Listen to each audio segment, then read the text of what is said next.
in the 9 o'clock hour. Headlines. Hello, everybody. Presented by Morgan Hospital in Taunton. They're now part of Brown University Health. Now, due to high community transmission rates of influenza and other respiratory viruses, Brown University Health moved to respiratory virus status red across all facilities in Massachusetts and Rhode Island, including Morgan Hospital, this past Tuesday. Now, under status red, level 2 surgical masks are required for patients, visitors, and staff at all times. You can visit brownhealth.org for more information. Now, according to WCVB Channel 5 News, 45 states, including Massachusetts, are now reporting high or very high flu activity. In Massachusetts, vaccines are covered by insurance, and they are available at no cost for almost all adults, and vaccines for children are supplied free to providers through a state program. People who think they may have the flu should call their health care provider for guidance and possible treatment. This is especially important for people with pre-existing health conditions. Find out where you can get a flu vaccine by visiting vaccinefinder.org. You can ask your health care provider or go to any local pharmacy. Christmas tree pickup in Taunton is scheduled for the week of January 12th, so that's next week. Place your tree at the curb by 7 a.m. on your regular trash collection day. Make sure it's free of ornaments, lights, and tinsel, and not in a bag or container. Any questions, contact the Taunton DPW 508-821-1431. In sports, last night in the NHL, Sean Kuraly had a goal and an assist, and Tanner Junot to assist. The Boston Bruins got a 5-game homestand at TD Garden underway last night. A 4-1 victory over the Calgary Flames. Good, they needed that. Rangers at TD Garden tomorrow afternoon at 1 p.m. In the NBA, the Boston Celtics play the Toronto Raptors at TD Garden tonight at 7 p.m. That'll be a win. College hoops, Providence College, they play Xavier tomorrow afternoon, 4 p.m. at the Cintas Center in Cincinnati, Ohio. I believe you can check that out on FS1. And in the NFL, the New England Patriots face the LA Chargers as part of the NFL Super Wild Card Weekend in Foxborough. That's this Sunday night, 8 p.m. That game will be on NBC and streamed on Peacock. Now the forecast from the National Weather Service heading into the weekend, looking at mostly cloudy skies for our Friday with a high near 50 degrees. Tonight, showers are likely, lows in the upper 30s. Saturday, rain is likely, cloudy with a high near 47. Saturday night, rain, patchy fog, and let's see, an overnight low in the upper 30s. And Sunday, rain is likely, cloudy and cooler with a high near 43. Headlines, presented by Morgan Hospital in Taunton. They're now part of Brown University Health. The future is bright at Morgan Hospital, now part of Brown University Health. This change welcomes a new chapter for our community, one where Morgan is empowered to truly shine. As a part of Brown University Health, Morgan can continue to provide the trusted care you depend on, supported by leading science that lights the way. Still local, now limitless. Morgan Hospital is now part of Brown University Health. The opinions expressed on this program are those of the host and do not express the views of WVBF ownership or Hometown Talk Radio. Content aired on all programs are those of the host and their guests. It's time for Hometown Talk on AM 1530 and 99.7 FM, your hometown radio station. Our phone lines are now open at 508-822-1106.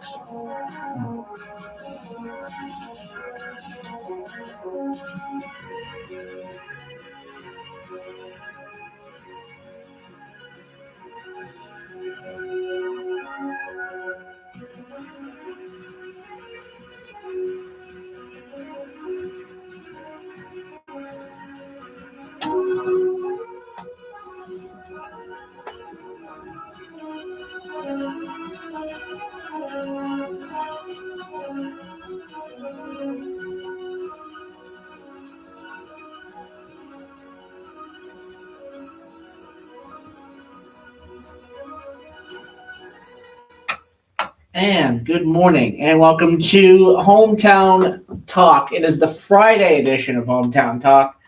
Once again, I am Joey Driscoll. Today is January the 9th, 2026.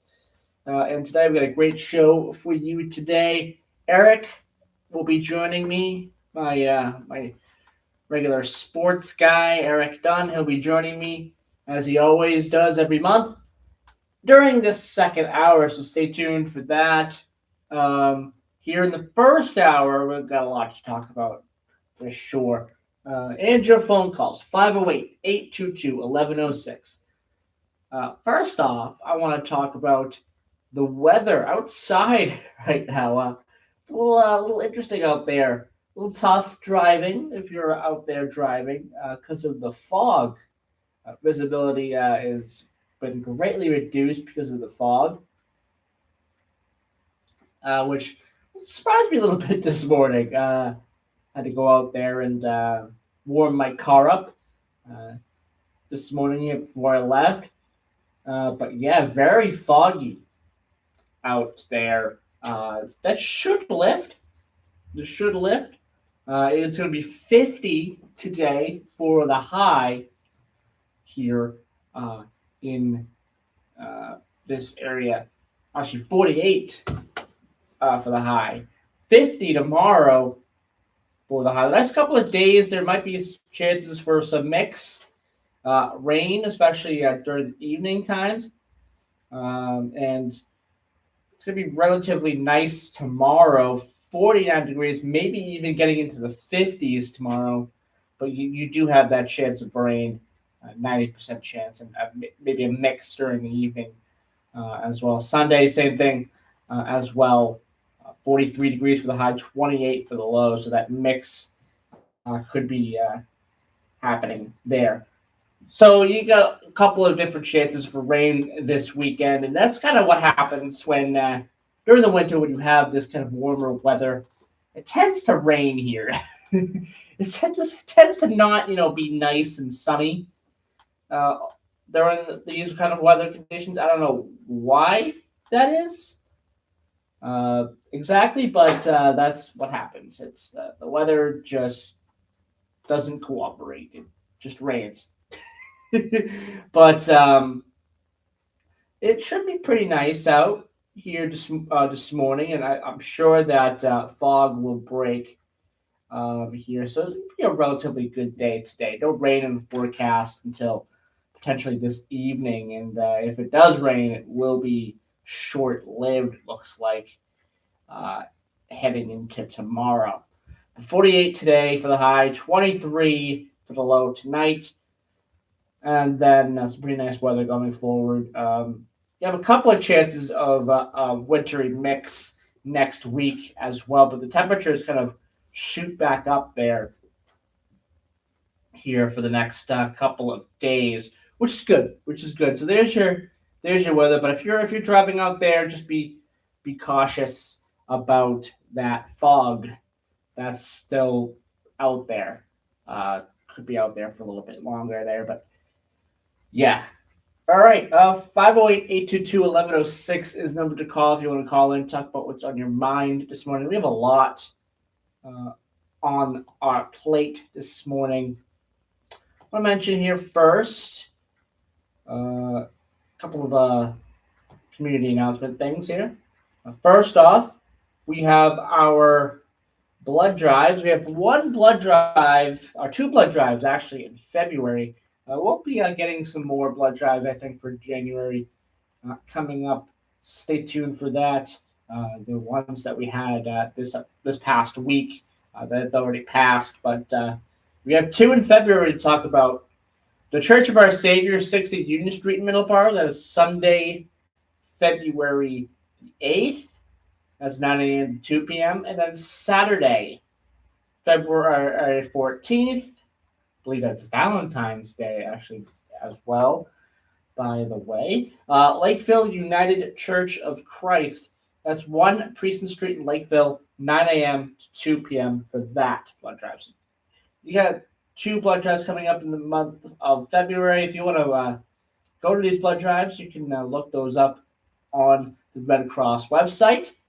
Also, if you're unable to make these blood drives but still want to give blood, you can do so either at the Random Blood Donation Center or there's one in Kingston as well. So we have that going on too. I want to mention one other thing here, and then we'll take our first break, and then we'll get into our first big topic of the day, and that is going to be the Middleborough elections and what's on the ballot. I mentioned on Monday that I was going to talk about that. What is on the ballot for the Middleborough town elections coming up in April? Nomination papers are available if you're in Middleborough. They became available, I believe, last Friday. I believe. So they are now available. So they will be available up until sometime in, I believe, in late February or something, or early March, somewhere around there. I'll give all the dates there as to what to expect there and who is going to be on the ballot, what is going to be on the ballot, and what you're going to be seeing there in April when the election happens. But first off, before we take our break, our first break of the hour, we'll talk about a little bit about some state legislature hours. The Taunton City Hall, Silver City Conference Room, second floor. First one, State Senator Kelly Dooner. That is the fourth Tuesday of the month, 3 p.m. to 4 p.m. with Chief of Staff Evan Gendrew. And State Representative Norman Orall with Legislative Aide Charles Co-Walker. There we go, Co-Walker. Apologize if I said that incorrectly. Third Monday of the month, 11 a.m. to noon. State Representative Lisa Field. That's and with Legislative Aide Julie Smith. That's every Wednesday, 10 a.m. to 12 p.m. And State Representative Justin Thurber with Legislative Aide Kevin Conlon. You can contact via email both of them. Justin.Thurber at mahouse.gov and Kevin.Conlon at mahouse.gov. So there you go there. Those are your state legislatures and their office hours as well. So there you go. It's 9:17 a.m. Let's take our first commercial break, and we will be right back.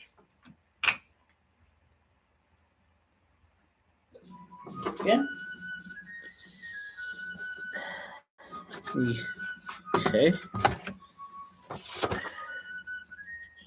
46. Tails. Fine. 346. Please, thank you. Okay. There's no way you can hide it. If you drive drunk, you're gonna find out. So stop kidding yourself. Sir, have you been drinking tonight? Sir, have you been drinking this evening? Sir, have you been drinking tonight? They will catch you and arrest you. Drive sober or get pulled over. One commercial.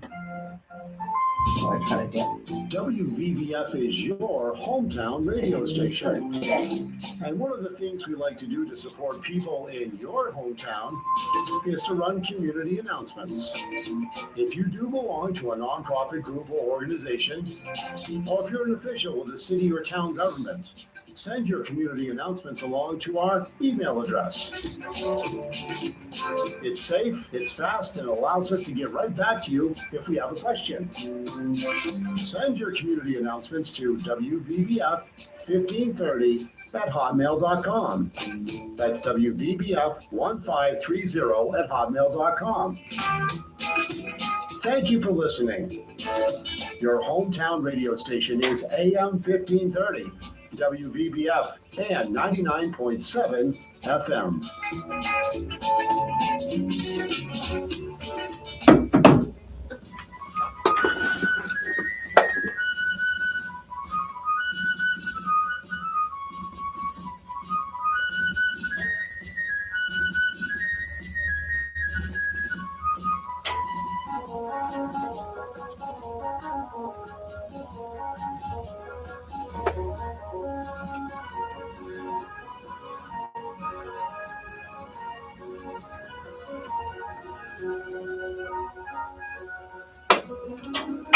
And we're back as I turned down the bumper music. There we go. All right, we're going to talk about the Middleborough elections now. I mentioned that those will be taking place in April, April the 4th. We'll get to that in a second. But nomination papers are available, and they were available, became available last Friday, January the 2nd. And we're going to talk about some of the dates here to keep an eye on as well.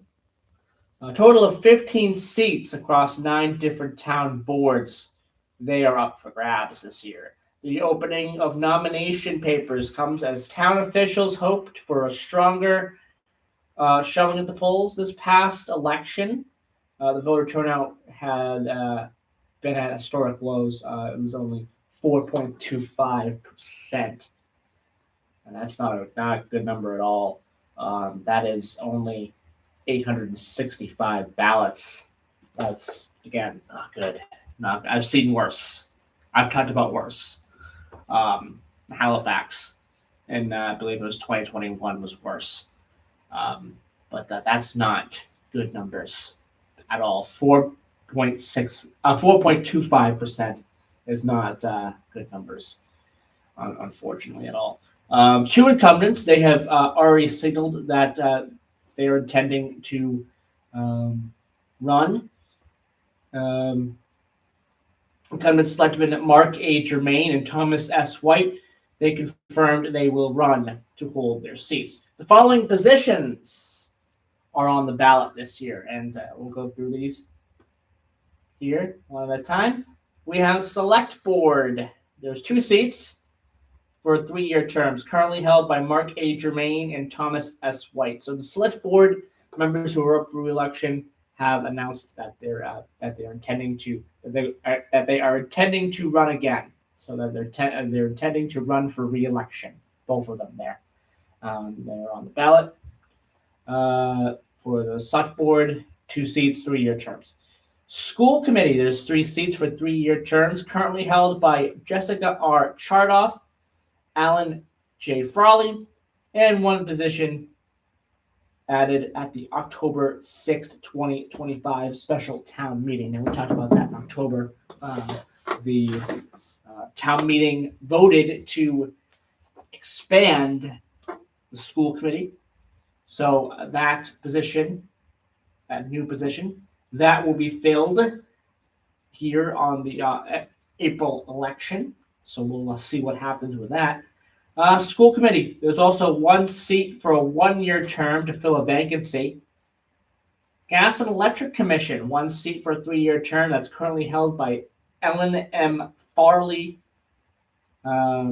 Finance Committee, 3 seats, 3-year terms, currently held by Alan R. Kirshner, Matthew D. Phillips, and there's a vacancy currently filled by Nathan Demers. Planning Board, there's a seat for a 5-year term, currently held by Alan J. Frawley. Select Board, not Select Board, Board of Assessors, I apologize. Board of Assessors, there's 1 seat for a 3-year term that is currently held by Paula M. Burdick. Then you have Park Commissioners, there's 2 seats for 3-year terms, currently held by Judith A. Bigelow Costa and Dawn Savory, if I'm saying that name correctly. Housing Authority, 1 seat, there's a 5-year term. That's currently held by Nancy Thomas. You have, that's it. There you go. Housing Authority is the last one there on the list. So there is what will be on the ballot. Now, some important election calendar stuff to keep an eye on. Voters and prospective candidates should keep these following dates in mind for the Saturday, April 4th, 2026 election. First day to obtain nomination papers, again, that is January 2nd, 8 a.m. to noon. The 13th of February is the last day to submit nomination papers to the Board of February 13th. February 13th is the last day to submit nomination papers to the Board of Registers for signature certification. And that's at the end of the day on February 13th. That's a Friday. I believe. Yes, I believe that's a Friday. Then you have March 3rd, which is the last day to object or to withdraw a candidacy. And that's at the end of the day on March 3rd. March 25th is the last day to register to vote in the town election. And that's at the end of the day, 5 p.m. on March 25th. And then April 3rd is the last day to apply for an in-person absentee ballot. April 3rd at noon is the last day there. And there you go. Again, the election is April the 4th. And we'll see what happens in the election. It'll be an interesting election, as it always is every time. So we'll see what happens. And we'll see what the turnout is too, as well. And last year wasn't a great turnout. We'll see if that turnout does go up for this election coming up in April. But I wanted to talk about that and mention that. One other thing I'll mention here. We'll take a quick break, and I want to mention your polling locations in Middleborough for the election. I know we did that on Monday, I believe, but do it again here since we're on that. Actually, we'll just do it now because I have it up here.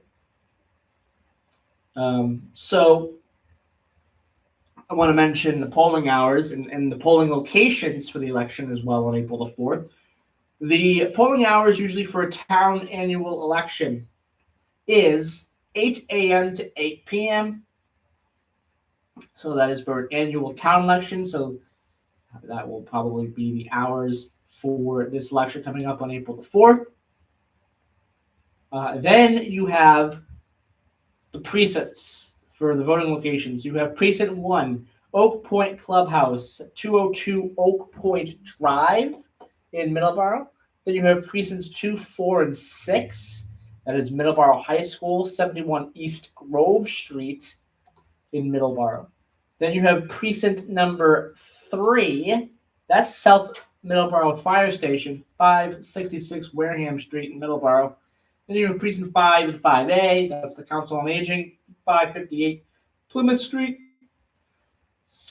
And then, 7 and 7A. That's the middle school. That's the John T. Nichols Jr. Middle School, 112 Tiger Drive, Middleborough. So there's your voting locations as well. All right, we're going to take our next break here, and also probably our news break as well with it.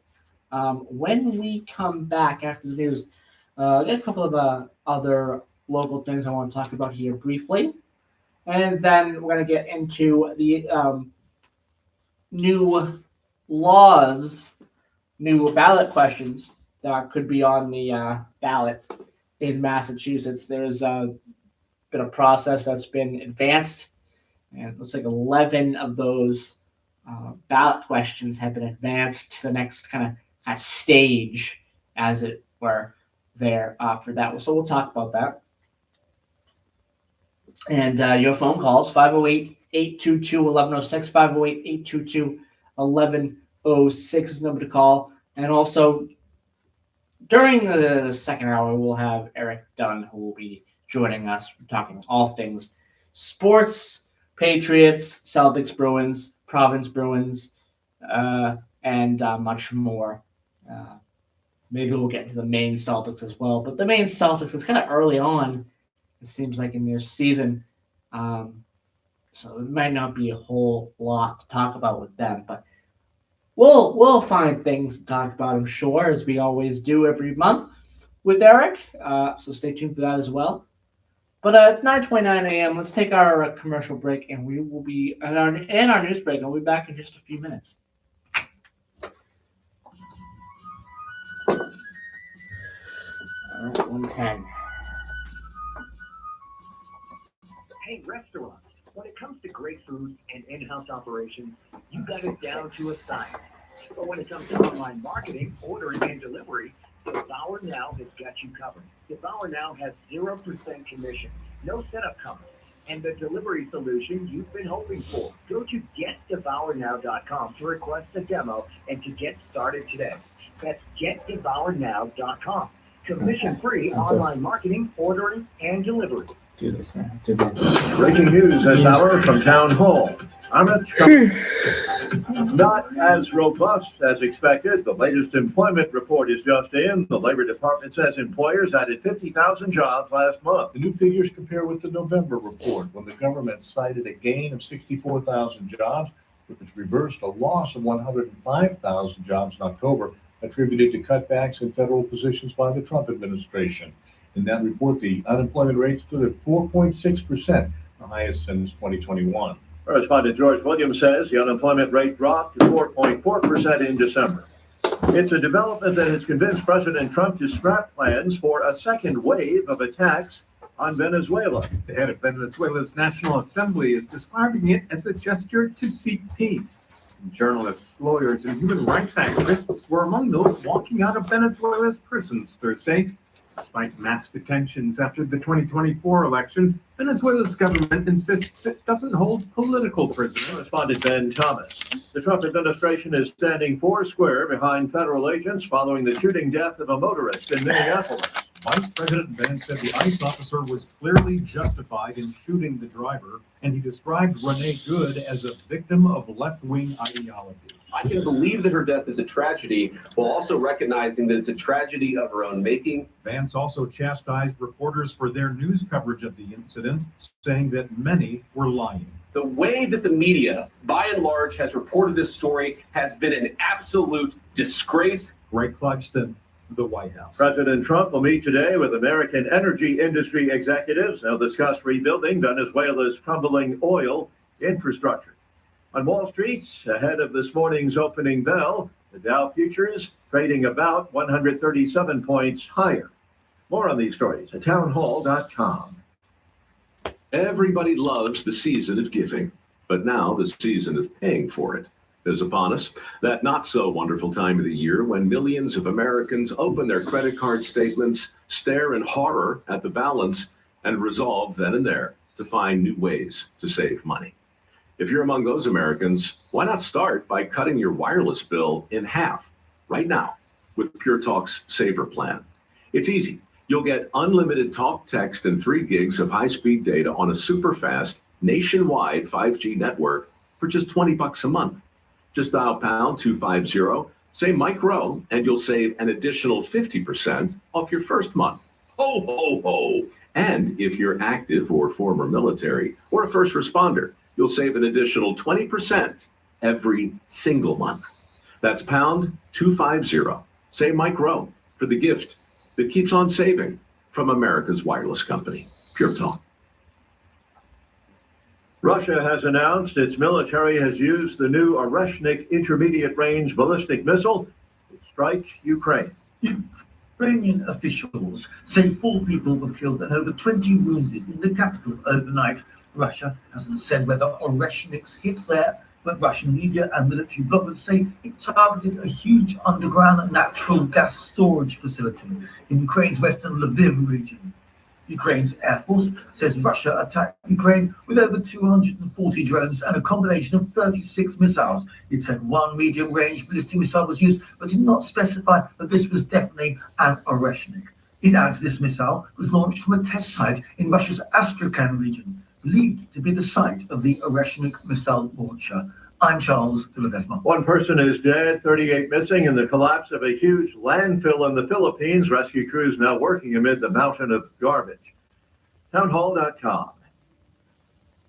There's a new bag of tools for those using Gmail. More artificial intelligence is being implanted into Gmail as Google tries to turn the world's most used email service into a personal assistant, one that can improve writing, summarize far-flung information buried in inboxes, and deliver daily to-do lists. Gmail's new AI options will only be available in English within the U.S. for now, but the company is promising to introduce them in other countries and other languages as the year unfolds.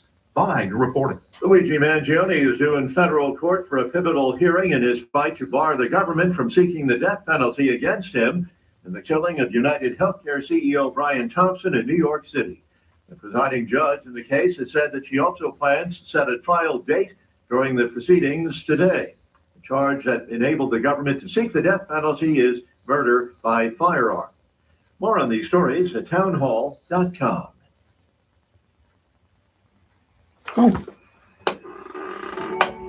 If you are 75 years or older and suffer from food insecurity, the St. Vincent de Paul Food Pantry is here to help. We serve the families of Middleborough, Lakeville, Carver, and Rochester. Please leave a message on our pantry hotline at 508-947-1717. A volunteer will call back to gather some needed information. Obtain your desired list of groceries. These will be collected for you and delivered to your home free of charge. May the good Lord bless you and keep you safe. Okay. 9:36. All right. Okay.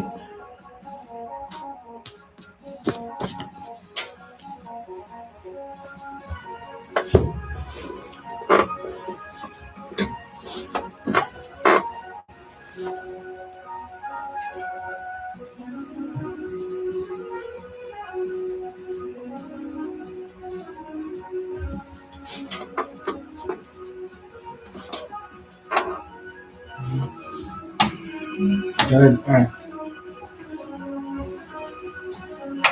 And we're back. I turned down the bumper music. There we go. 9:36 a.m. here. Open phone lines 508-822-1106 is the number to call if you want to call in, talk about what was in your mind this morning. A couple of things to talk about here locally, some events going on before we get to our next big topic, which will be the ballot questions that have advanced to the next step in order to get on the ballot in November. Excuse me. There's a couple of things we want to talk about here locally, some events going on. Notice to residents from the water superintendent, they will start installation of the temporary water main to Bridgewater tomorrow, or actually yesterday. Yesterday, January the 8th. That construction should take a couple of days. Construction will be in the vicinity of 0 Plymouth Street. So if you're in that area, expect a little bit of traffic delays there. Go slow in that area because there'll be people working on the water main there. Again, that should last a few days there. So we have that going on. There will be a waste oil collection that is going to be taking place tomorrow from 9 a.m. to noon at the Rehoboth Highway Department. That is located at 345 Anawan Street. That's in Rehoboth. Call the Highway Department at 508-252-3912 with any questions you may have. Another event going on, this time in Middleborough. Guitars and Song will fill the Middleborough Council on Aging upcoming free concert. The Middleborough Council on Aging is located at 558 Plymouth Street. The council will host acoustic musician Sean Medeiros. That's for a free New Year's celebration music concert that kicks off at the council at 1 p.m. this Thursday, January 15th. A lunch and dessert will be served promptly at noon. Costs $5 per person for the lunch and dessert there. To make reservations, call the council 508-946-2490. All Middleborough residents may call to reserve seats. Non-residents can make reservations after today. The program is sponsored by the All-American Assisted Living Group in Wareham. 3 comedians will be hitting the stage at Loon Pond Lodge this month at the annual Lakeville Lions Comedy Show. Doors open at 6:45 p.m. Performances begin at 7:30 p.m. on Saturday, the 31st of January at Loon Pond Lodge, which is at 28 Precinct Street, Lakeville. Tickets can be bought online for $29.50. Tables are available for reservation. All of the proceeds from this event will go towards the club's charitable and community service activities. That show will include Andrea Henry, who has appeared on America's Funniest Moms, a reality competition television series, Michael Priet, a national headlining comedian who's appeared on Comedy Central, ESPN, and numerous Las Vegas venues, Derek Fonseca, who has been a frequent performer at venues in Connecticut and Rhode Island. Tickets can be purchased online at LakevilleMALions.org. So there you go. That's also happening this month. And a couple more things here we want to mention here before moving on to our next topic. From now until Saturday, January the 10th, the Lakeville Public Library and the Center on Aging will be collecting string lights and extension cords for proper disposal. The collection aims to properly dispose of those items since they could get tangled in the machinery when recycled with other recyclables.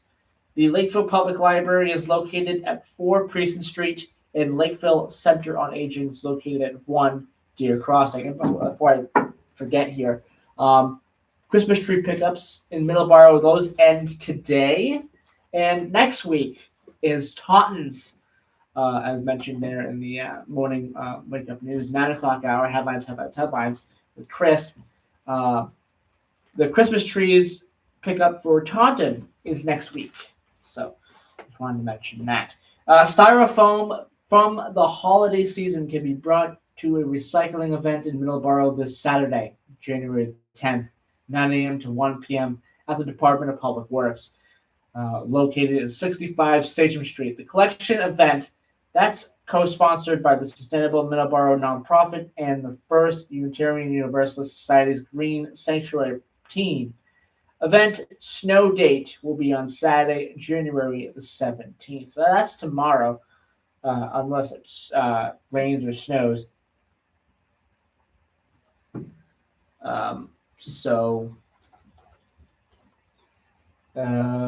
Let's see here. The Middleborough Department of Public Works will accept polystyrene, I hope I said that correctly, foam that snaps, that includes packing materials, foam, peanuts, coolers, cups, meat trays, egg and takeout containers, and other food cartons. All styrofoam that must be clean and dry with no tape, labels, staples, cardboard, foil packing, or other materials attached. So there you go. There's a styrofoam recycling from the holiday season event that is tomorrow, unless it rains or snows. Tomorrow morning, then it will take place the following Saturday. There you go. We have 9:43 a.m. We are coming up on our last break, so let's just take that last break now. When we come back, we'll talk about the ballot questions that have made it a step closer to making it on the ballot in November. We'll talk about that right after this. Don't miss InfoTrack weekends here on WVBF. InfoTrack is a weekly nationally syndicated public affairs radio show that features interviews with experts discussing topics of real interest to you. InfoTrack strives to present impartial, balanced coverage of every story. I'm your host, Chris Whitting, along with a team of talented reporters and legendary announcer, Charlie Van Dyke. InfoTrack, Saturday mornings at 8:05 a.m. and Sundays at 9 a.m. here on WVBF AM 1530 and 99.7 FM, your hometown radio station. Siri, text Eric. Your hometown radio station. What do you want to say? And one of the Yeah, no problem. things to do to support people in your hometown is to run Okay, community announcements. If you do belong to a nonprofit group or organization, or if you're an official with a city or town government, send your community announcements along to our email address. It's safe, it's fast, and allows us to get right back to you if we have a question. Send your community announcements to WVBF1530 at hotmail.com. That's WVBF1530 Thank you for listening. Your hometown radio station is AM 1530, WVBF, and 99.7 FM.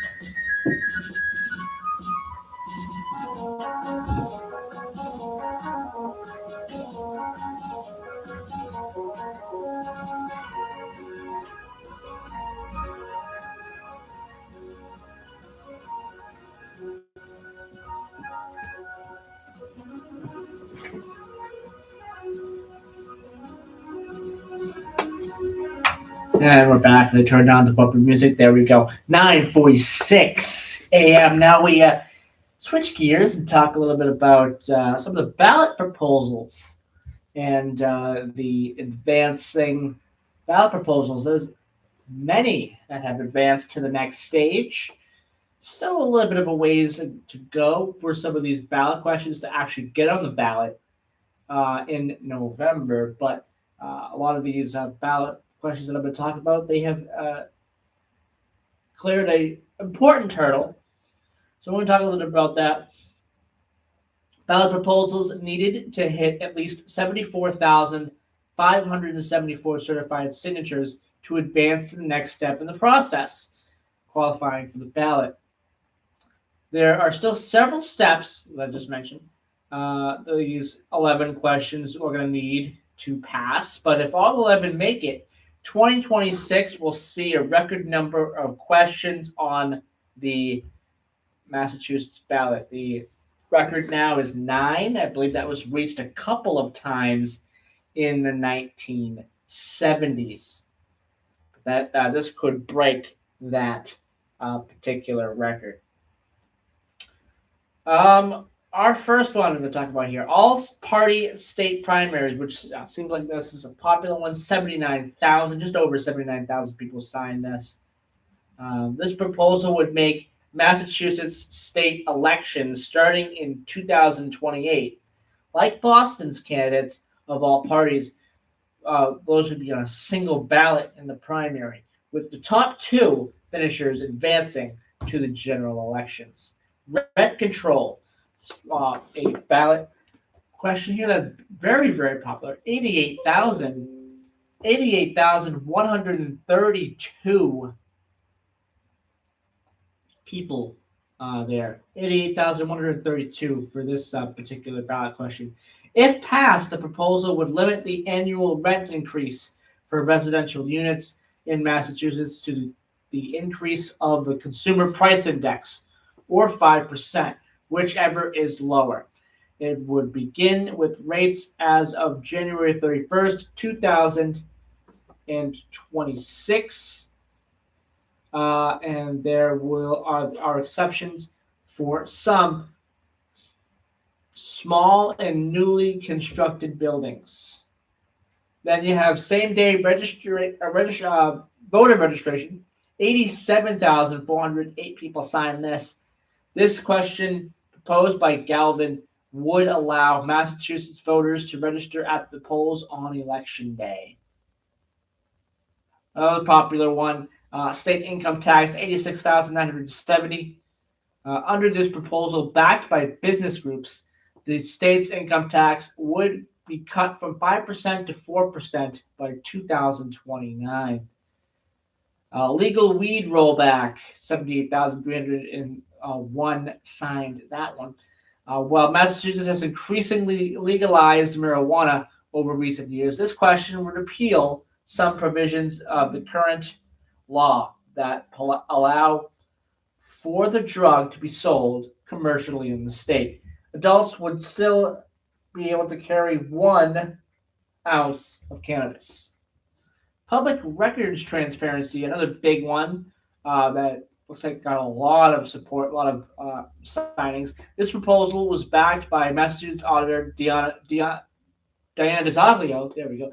would make most records held by the governor's office and legislature subject to the state's public records law. Now, I believe this one here might have the most votes out of all of them. It looks like 96,797 legislative stipends. A former lawmaker is behind a question to change the method of calculating stipends paid to certain state legislators, mainly by requiring the stipend amounts correspond with the amount of work the legislator does. Then you have union rights for public defenders, 86,153. This proposal would allow employees of the Committee for Public Counsel Services to form a union. Chapter 62F, 85,588. Business groups are also pushing this question that would make the state revenue surplus cap law account for money from the millionaires' surtax. Then you have a conservation fund, 89,216. One of the last to be certified. This proposed law would establish a Nature for All fund, would receive 50% of state taxes from sporting goods, recreational vehicles, golf courses. The money would be used for natural resource conservation, such as protecting green spaces and bodies of water. And starter homes, 84,343. Pushed as an initiative to make more affordable starter homes, this law would allow single-family homes to be built on lots as small as 5,000 square feet, provided they have at least a little room between the road. So there you go. Some of the proposals that did not make it past this stage and were not included in this list. There were others that didn't advance because they didn't get the required votes. They include a proposal that would have repealed the new MBTA zoning laws that only had 4,647 votes. What do you think about that? Wow, that's not a lot of signatures there.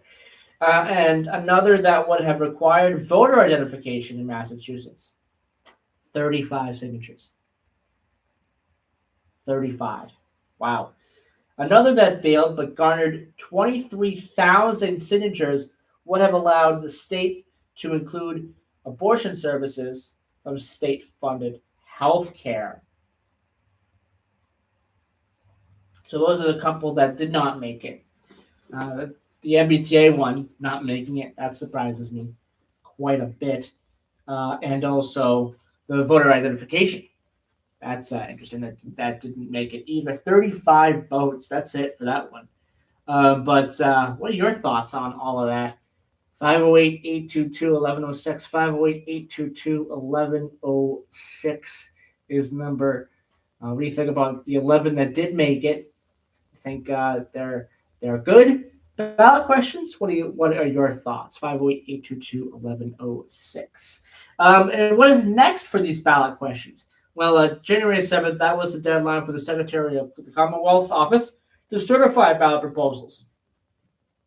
Now, Galvin will send the qualifying 11 petitions to the Massachusetts legislature. They'll have until May the 5th to act on those proposals.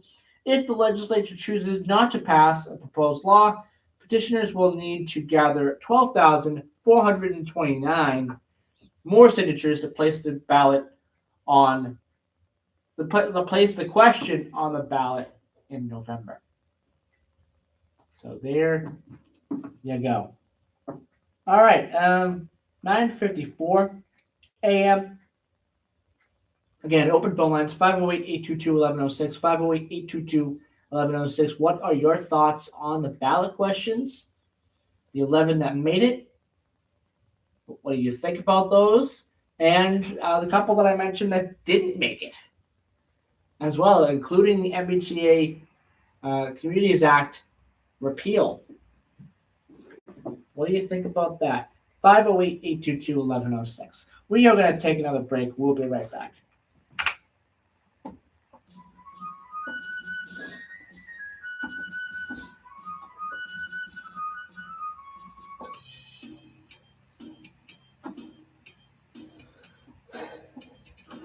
Mondays at 11 a.m. Join me, Joey Driscoll, from Middleborough Matters. Middleborough Matters is about what matters in Middleborough, like sports, current events, and much more. So tune in Mondays at 11 a.m. here on WBBF 1530 a.m. and 99.7 FM.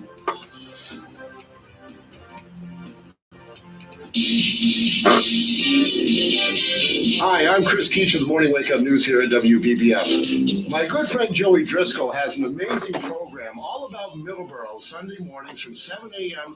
to 8 a.m. It's called Middleborough in Review. He talks about sports.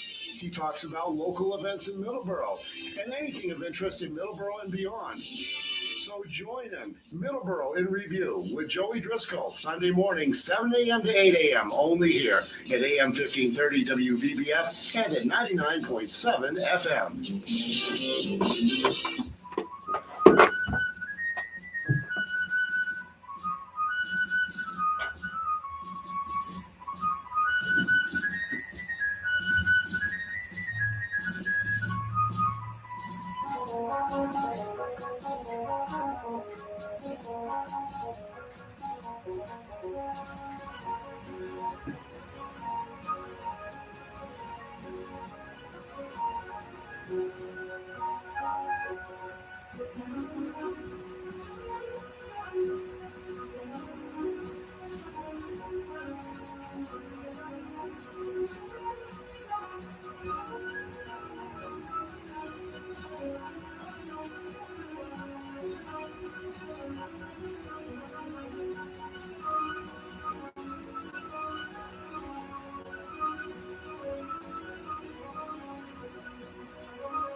And we're back here on Hometown Talk, the Friday edition Hometown Talk.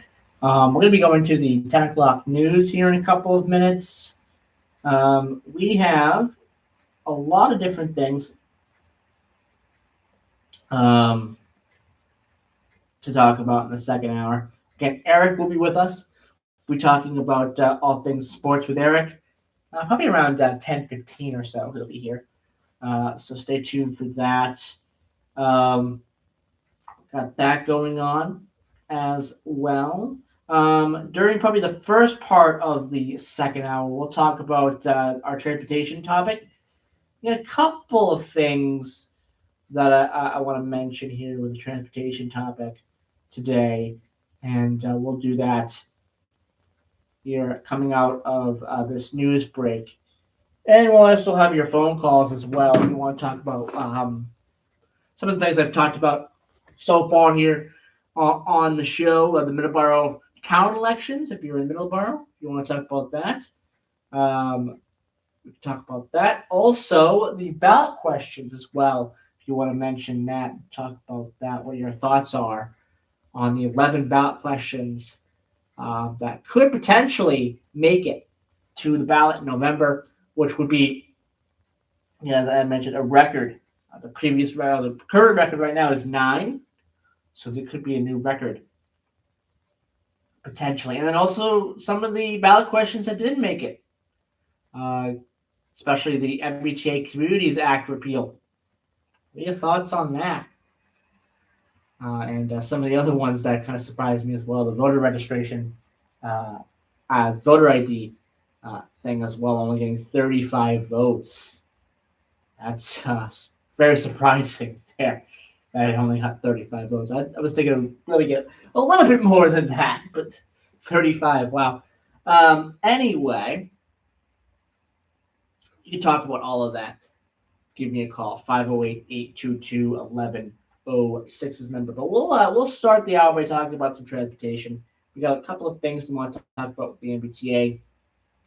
We're getting into the month of January. There's more work that's being done, as always, every month it seems like, with the MBTA, as they work to try to improve the system. And again, I've mentioned they've done a pretty good job doing that here in the past. So they got more work to do in January. We'll talk a little bit about that. We'll talk about some of the big news stories coming out of the MBTA as well. But open phone lines too. 508-822-1106 is the number. We will be right back after our look at the news.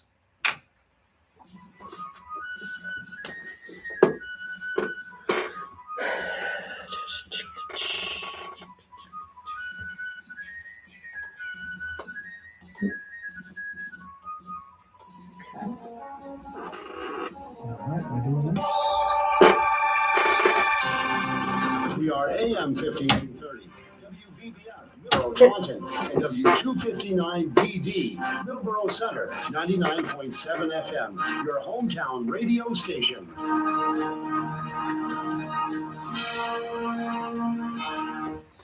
Breaking news this hour from Town Hall. Amit Thomason. Not as robust as expected. The latest employment report is just in. The Labor Department says employers added 50,000 jobs last month. The new figures compare with the November report, when the government cited a gain of 64,000 jobs, which reversed a loss of 105,000 jobs in October, attributed to cutbacks in federal positions by the Trump administration. In that report, the unemployment rate stood at 4.6%, the highest since 2021. Correspondent George Williams says the unemployment rate dropped to 4.4% in December. It's a development that has convinced President Trump to scrap plans for a second wave of attacks on Venezuela. The head of Venezuela's National Assembly is describing it as a gesture to seek peace. And journalists, lawyers, and human rights activists were among those walking out of Venezuela's prisons Thursday. Despite mass detentions after the 2024 election, Venezuela's government insists it doesn't hold political prisoners. Correspondent Ben Thomas. The Trump administration is standing foursquare behind federal agents following the shooting death of a motorist in Minneapolis.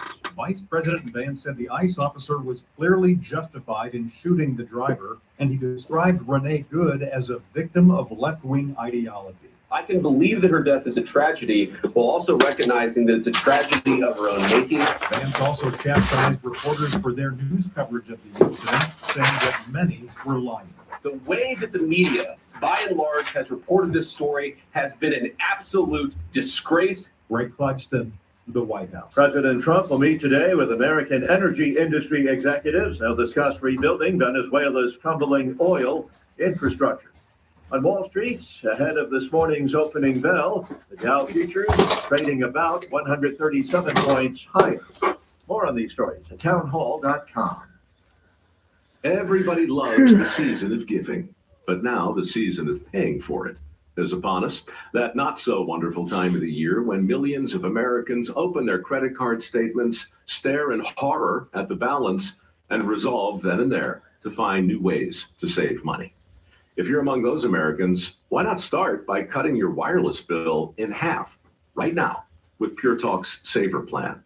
It's easy. You'll get unlimited talk, text, and 3 gigs of high-speed data on a super-fast, nationwide 5G network for just $20 a month.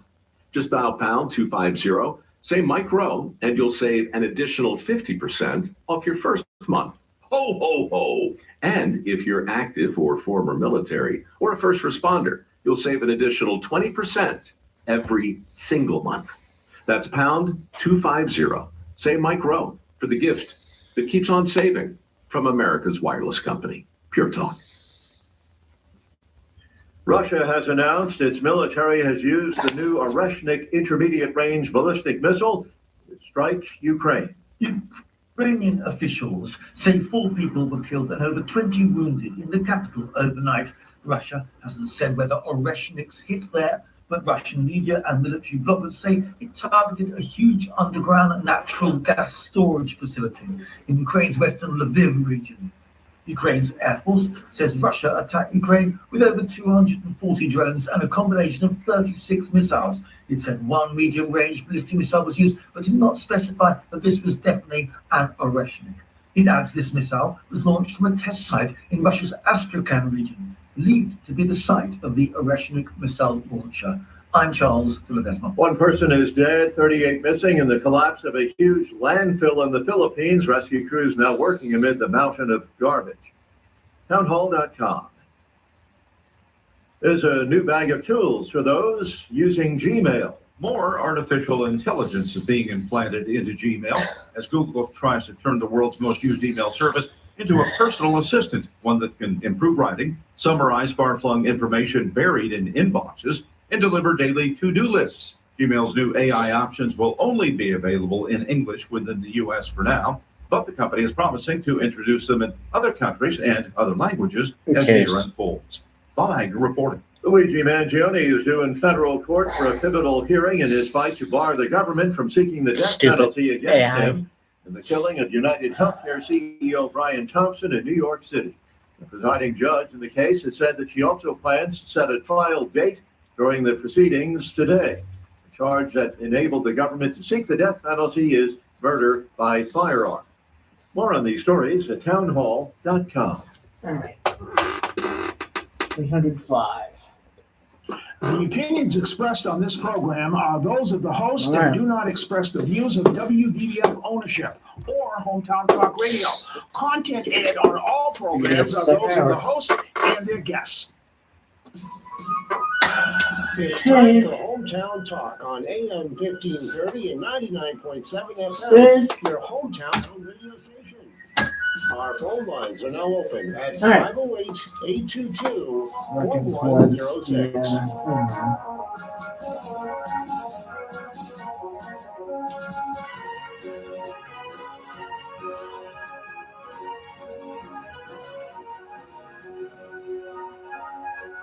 And welcome back as I turn down the bumper music. There we go. 10:07 a.m. here. We are in the second hour of Hometown Talk here. Now, want to mention that our phone lines are open. 508-822-1106 is the number to call. Excuse me. 508-822-1106 is number to call if you want to call and talk about what's on your mind. This morning here on a warming up Friday. It's warming up and it's like the fog is all gone. I mentioned my journey in here was quite foggy this morning. So looks like the fog is lifted and cleared off a little bit. I was looking out there during the news break.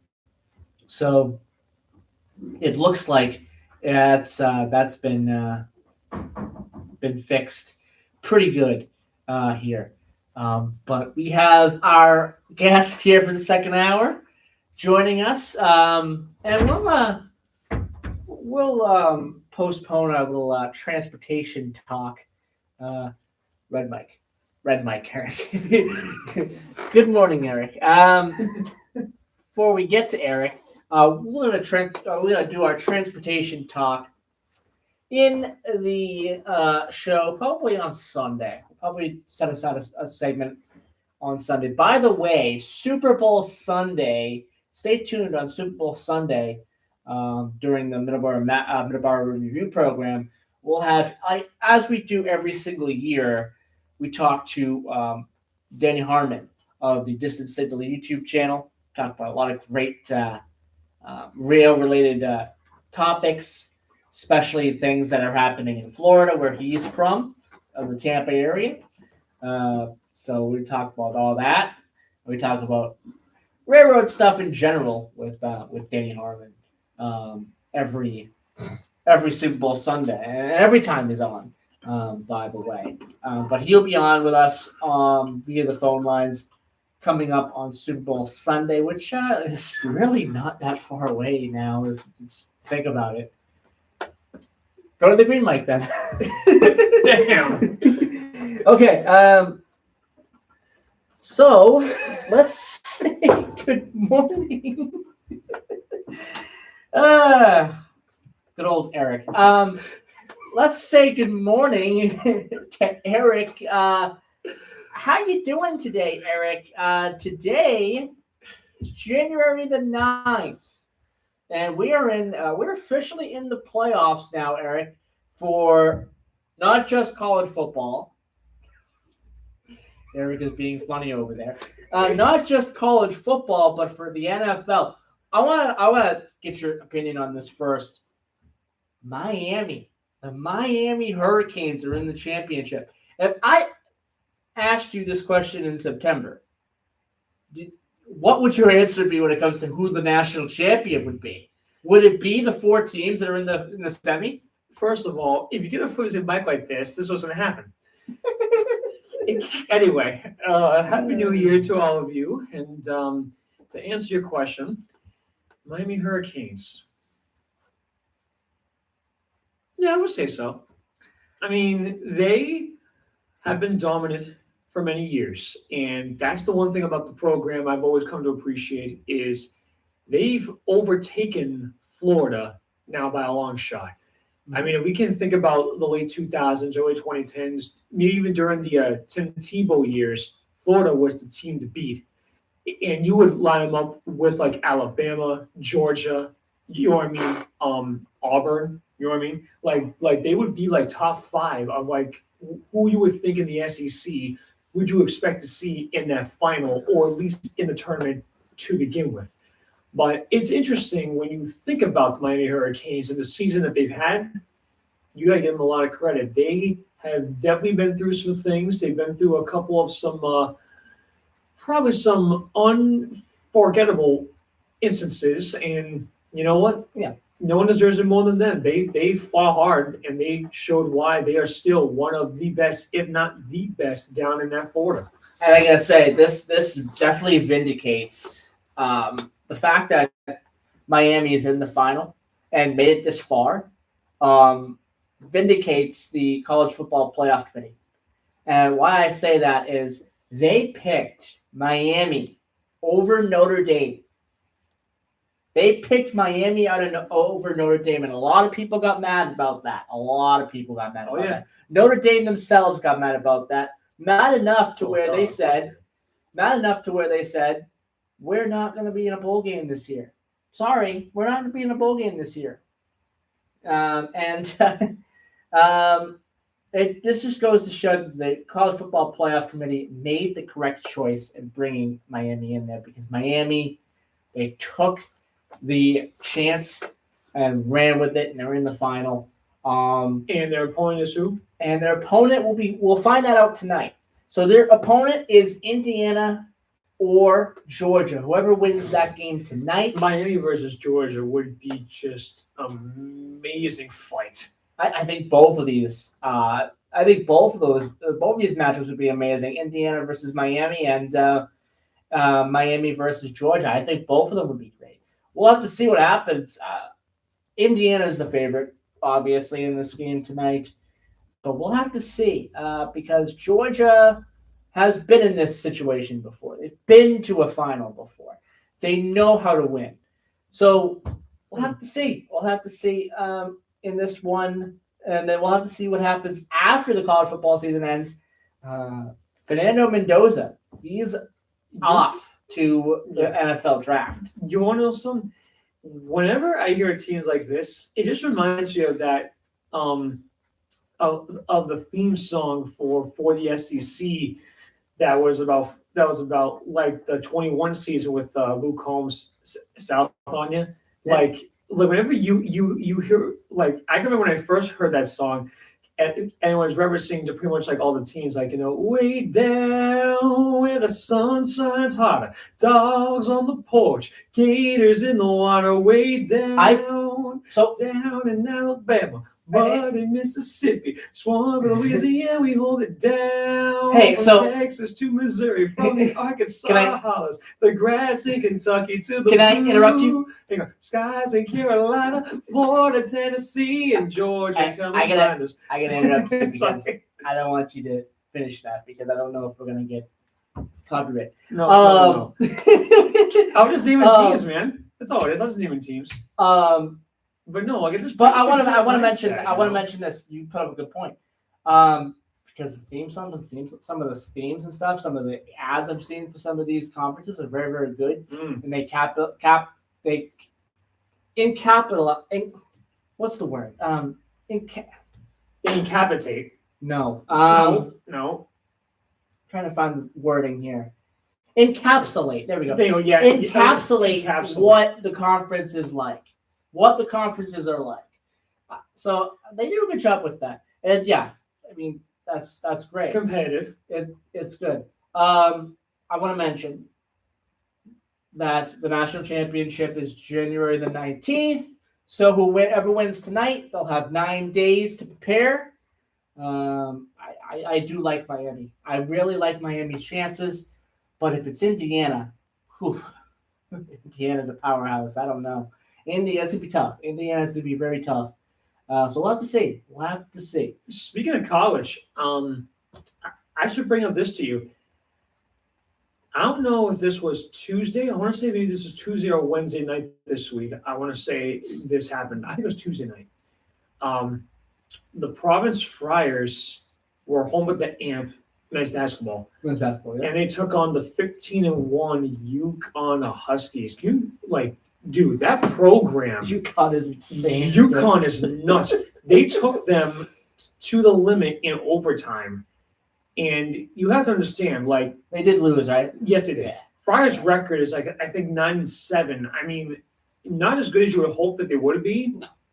But if you look at what they did with a UConn team that I think was going through a reset and a rebuild the last few years, and they have literally built themselves to being the powerhouse name of the New England college teams that's in the NCAA right now.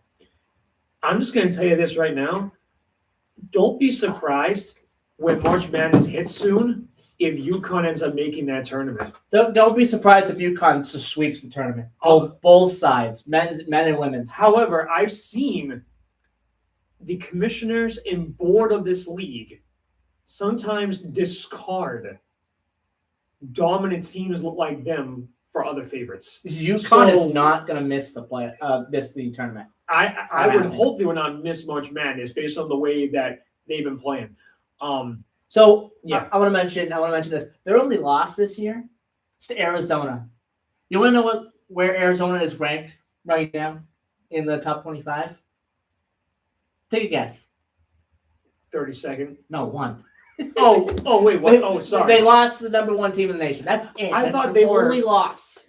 I honestly thought they were pulling my leg on that. I didn't know that they were actually. No, they're number one in the nation. Damn. Arizona's number one in the nation. That's the only loss, and it was by 4. So what's their team name? Arizona. Arizona. Yeah. No. Like Arizona. No, but like I don't know the team name. You honestly don't know the name, but you know that they're the number one out of 25. They're the number one. I'm looking right at it. They're the number one team in the nation. Okay, I can tell. Okay, hey, I can take a look at ad, but what's the mascot, man? Like, what is it? You have Wildcats, I believe. Arizona Wildcats. You have your phone on you. Look at it. I will look. Okay, thank you. I will look into it. I believe it's the Arizona Wildcats. Okay, because you have well, think about it. You have teams like the Tennessee Volunteers. Yes. You've got the Louisville Cardinals. Yes. Mm-hmm. Wildcats. Okay. Arizona Wildcats. So they're the number one team in the nation on the men's side. Yeah. UConn. Their next couple of games are DePaul, Seton Hall, Georgetown, Villanova, Providence, Creighton, Xavier, St. John's, Butler, Georgetown, Creighton again, Villanova, St. John's, then Seton Hall again, Marquette, and the regular season. They're probably only gonna have like maybe 1, maybe 2 losses. Speaking of Villanova, their women's team is 12-3 right now. Yeah. So real quick, well, since we're talking about the men's UConn, let's talk about the women's UConn. Oh boy. Oh boy. This team. Oh boy. Oh this joy. This team. They destroyed St. John's. Yeah. It wasn't even close. Yeah. And St. Yeah, it John's, wasn't close at all. I thought they were going to take this team to the limit a little bit. Oh, yeah. No, 88-43. They've only lost. I believe they haven't lost any games. They've only won one game by less than 10 points this year. Right. One game.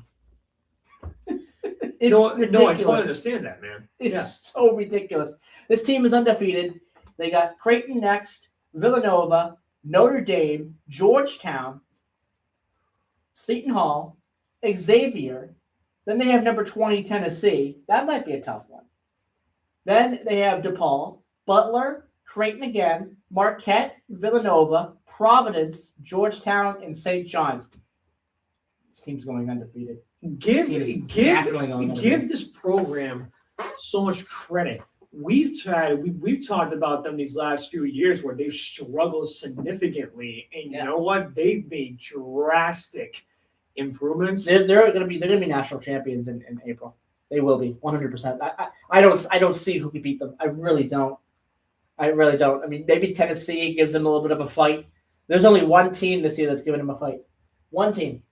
and we looking at the remaining schedule, no one else is going to give them a fight. They're going to be undefeated heading into March Madness. They're going to be number one. We'll see. Well, I mean, let's also give you this too for a second, right? I mean, Friars on Tuesday night took them to overtime on their home court. On the men's side. Yeah. Yeah. Even though they were severe underdogs in this contest here, don't be surprised if the women Friars perhaps do the same, because there's one thing I've seen about Providence when it comes to certain teams, they don't lie down. No, they don't. They will leave it out there. Speaking of basketball, I want to mention this to you guys too, that I will be officially beginning my national anthem year a little bit earlier. So a lot of you know I've been singing for Brown University down in the Providence area. And I got the second half of my schedule, except this Sunday I'm actually doing women's Friars against 12-3 Villanova over at Alumni Hall. Tickets for that one has actually been going pretty fast, and I'm shocked. But Villanova is a dynamite team, so I would think that's probably why. I did Creighton last year. That was a mess. I don't even know why. Like, of all the games I got that one. That game wasn't even packed at all. Villanova's got more of a history, I think, in my opinion, because they've been because they've actually been national champions more than once. And I think that it's an interesting scenario if you look at it from that perspective, you know. Let's take our first break, and then we'll come back. And I want to get Eric's opinion on an NBA trade that we saw this week. Oh boy, that I think makes 0 sense. I really do. We'll be right back.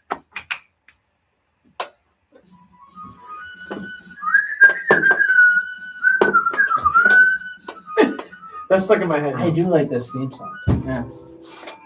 I do like it. I like this theme song. Yeah. Saturday morning for Emory Country Journal. Okay, we'll make sure that's up. So you're only here on Fridays, right? No, I'm here Mondays, Sundays, Mondays, and Fridays. Sundays, Mondays, and Fridays. Funny. Facebook live stream. Since 1993, Cranberry Country Journal has been providing a slice of life. Yeah, so okay, let's come back here. We're going to come back here in 10 seconds. Catch Cranberry Country Journal Saturday mornings 10 to 11 Quick commercial break. on WVBF. We only have 1 hour, pretty much per break in this hour, I think.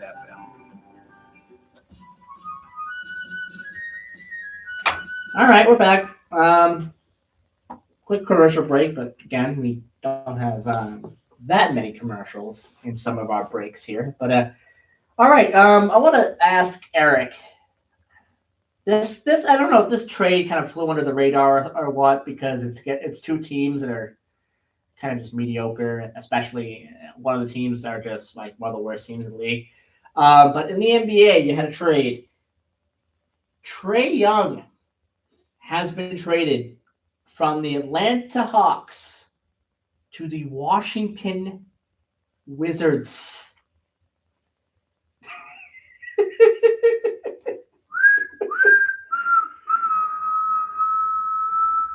Terrible trade, in my opinion. Absolutely terrible trade. You're trading for a player who is not at his peak.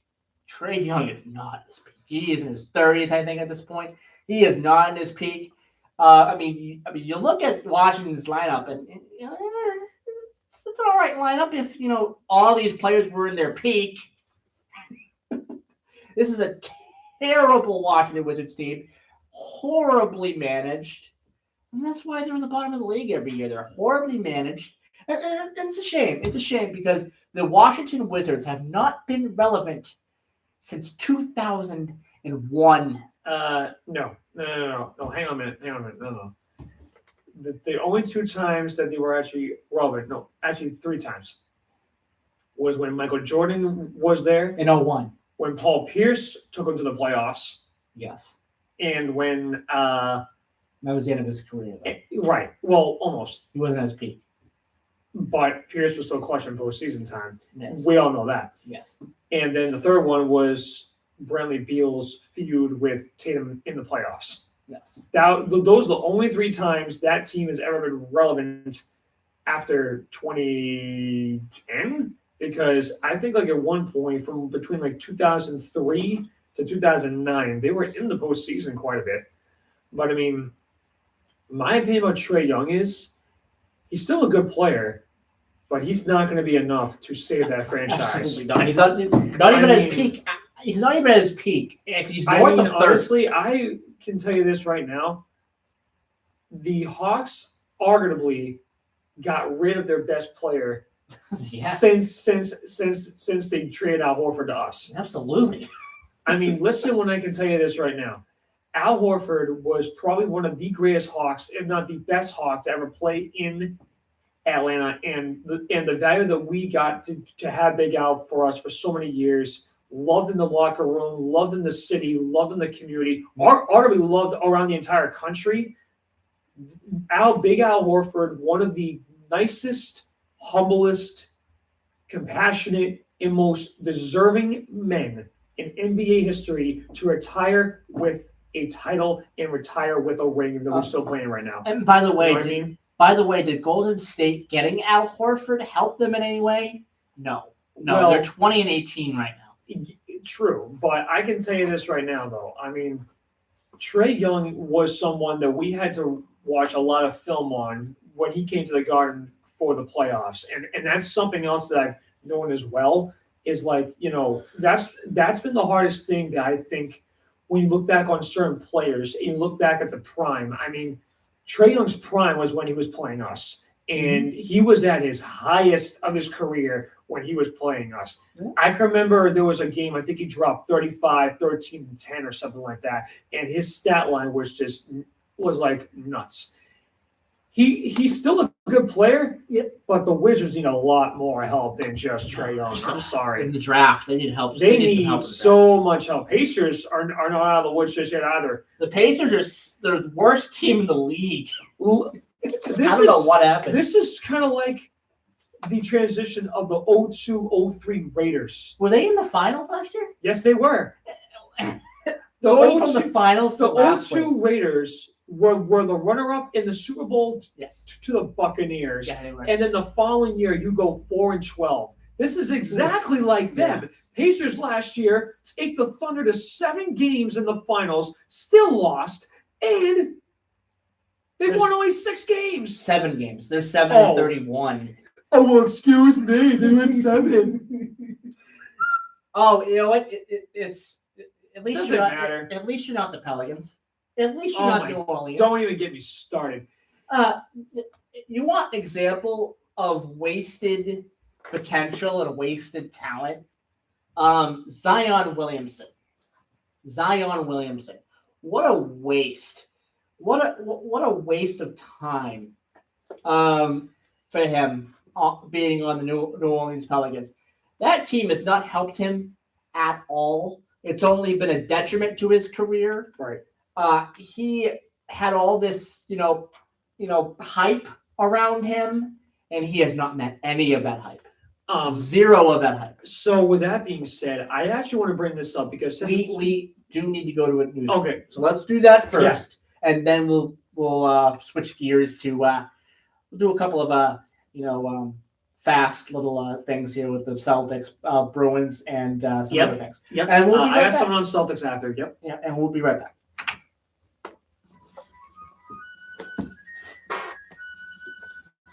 So, but yeah, you make a trade that's yeah not going to help your team. It's not. The two players that they brought in, yeah, they're good. They're they're good young pieces, but Atlanta needs more than just two good young pieces. So looking at the schedule this week, Celtics. From Town Hall. Listen to how much. Listen to this tough stretch this weekend. Military says American forces have They boarded got a another oil tough tanker in the back-to-back. Caribbean Sea. Raptors tonight, 23-15. That's just bad. Spurs That's tomorrow, 26-12. Okay, so Spurs would be tough. Spurs are going to be tough because also, Raptors, I'm not that worried about. Yeah, but you know what though? That's Luke Cornett's return to Boston since he got traded. What? Spurs? Yeah. Cornett's back for the first time since he got traded away. So you know what? We'll see. We'll see. That might be a tough game. They better give him a tribute because he did a lot for us that year. That might be a tough game. Yeah, that might be a tough That game. game's good. So. Hey, you know what? Isaiah Thomas is, coming to a lot of Celtics games. Maybe we should pull him onto the court and put a Celtics jersey on him and throw him out there. No, hey, so listen, back on a serious note, here are the remaining opponents for the Celtics for this month. They've got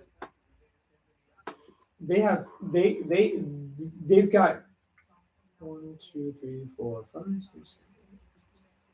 Probably like 15 games left. They have 12 games over the next 23 days. Yeah. Raptors, Spurs, Pace. So listen, this is what I'm going to say about win or loss. I think they better beat the Pacers. Okay. Raptors win, Spurs loss, yeah. Pacers win. It better be a win. Heat win. Yeah. In Atlanta win. Mm-hmm. In Detroit loss. Home to the Pacers win. Right. In Brooklyn win. Mm-hmm. At Chicago win. Home. Yeah. Home to the Trailblazers win. Yep. Home to the Hawks win. Yep. Home to the Kings win. I only have them losing 2 more times this month. Let's look at the Kings real quick.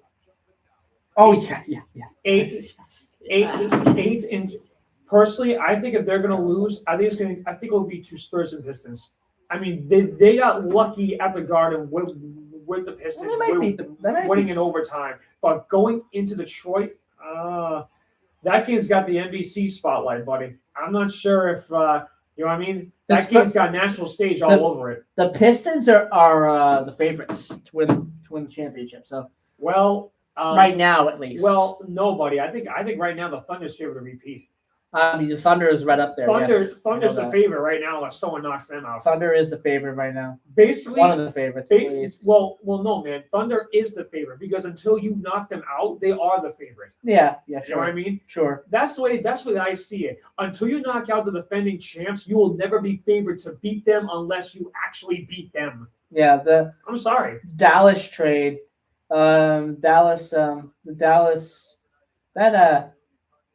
That Dallas trade just looks worse every single year. Dallas is just pathetic.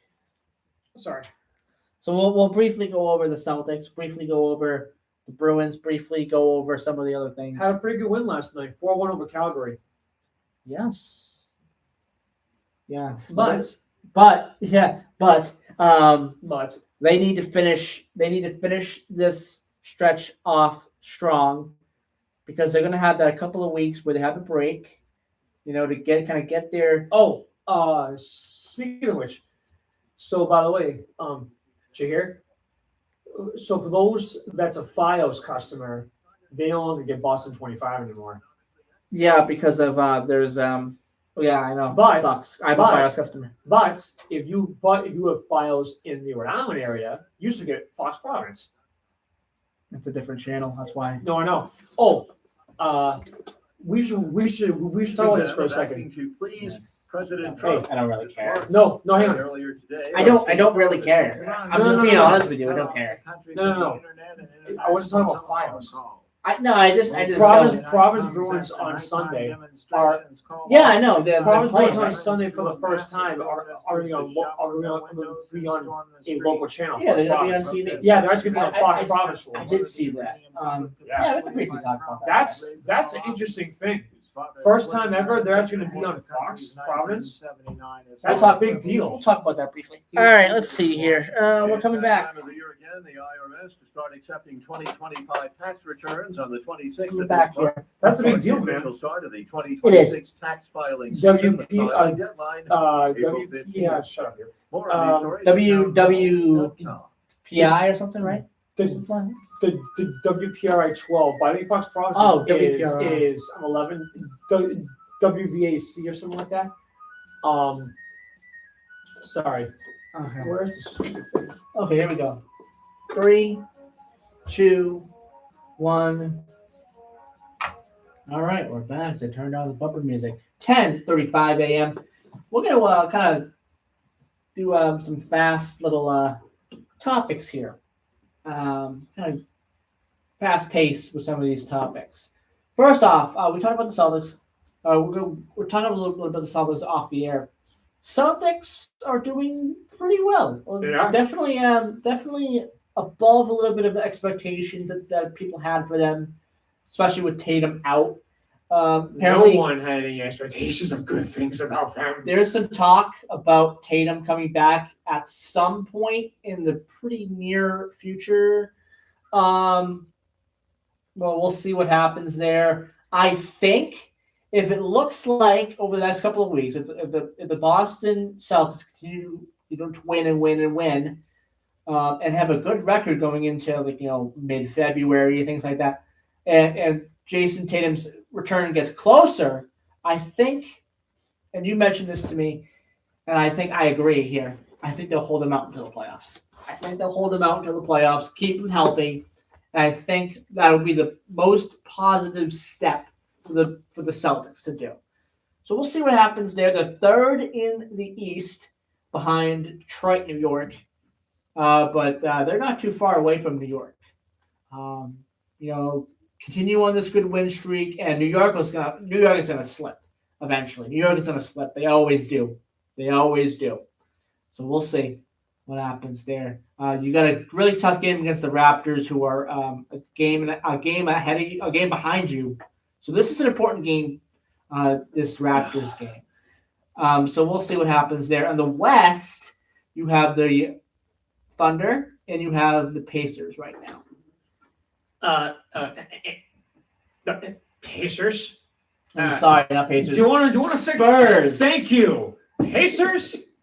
Okay, Pacers are in the East, and they're I nowhere got a near. pace around you after saying that. They're nowhere near the top. Absolutely nowhere near the top. They're 7-30. Can I just do something real quick after you just said that? Don't worry. I Come mentioned, on, buddy. I mentioned yesterday when I know it's a Friday, but come on. I mentioned yesterday when I mentioned to someone, a coworker here, that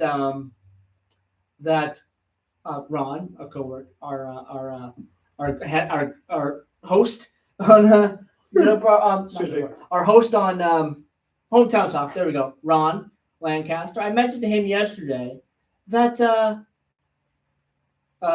McDaniels got fired, and I said McDaniels, and he said Josh McDaniels. Yeah, I meant Mike McDaniel, obviously. Honestly, okay. You know what? This is why. Okay, this is why sometimes I question if artificial intelligence can replace people's IQs. but seriously. Wow, thank you. But, appreciate it. Let's move on. No, Before we get off hang on. too far off the track. Robert, hang on a second. You gave your point on Celtics. Let me give mine for a second. Yes. Oh yeah. Your point. Because I have to bring your opinion on the Celtics. Yes. How are they doing? So I'm gonna try to forget that even happened. But Celtics though, it's shocking to me that they've won 18 of their last 24 after going 5-7 So many people believe that they will be on the bubble or in the bottom four or maybe miss the playoffs whatsoever and have a reset year and a rebuild. I want to make this point clear to all of you who are Celtic fans. They were rebuilding even with the people that we lost after last year. They were already rebuilding from the draft and their bench. We had everyone set, and you know what? I, right now, am going to make this point to you right here. The fact that we're the 2 seed here without Tatum, can you imagine what we could do if he returns? I will tell you, though, do not be surprised if it's not until the first round of the playoffs in April. There is no way Brad Stevens and Joe Mazzulla are going to pull that trigger on getting him in before that.